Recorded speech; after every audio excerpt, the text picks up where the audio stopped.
За өнөөдөр гадуур санамсаргүй явж байгаад Toyota-гийн жижигхэн үзэсгэлэн худалдаатай таарлалаа. За миний хувьд мэдээж шинэ машин амар үнэтэй гэдэг болов уу гэж хувьдаа боддог байсан. Гэтэл энд байгаа үнүүдийг хараад үнэхээр гайхсан. Яагаад гэвэл Монгол мөнгөөр одоо 37-38 сая төгрөгөөр цоо шин 0 км-тэй машин авах боломжтой байд юм байна.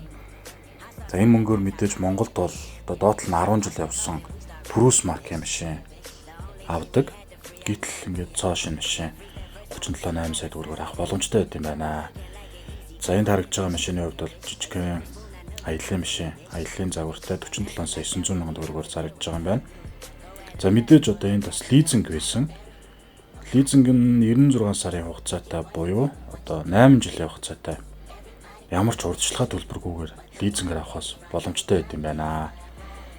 За миний хувьд бас энд Toyota Nova гэдэг машин одоо энэ харагдаж байгаа.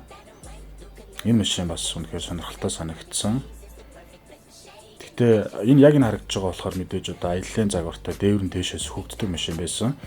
За миний хувьд зүгээр энгийн дээвэртэй, за одоо энгийн бензин хөдөлгөөртэй, цагаан өнгөтэй хамгийн боломжтой үнэтэй нь ямар байна гэтэл 58 сая 740 мянган төгрөгөөр бас авах боломжтой байт юм байна. Бичлэг таалагдсан бол follow хийгээрэй. Баярлалаа.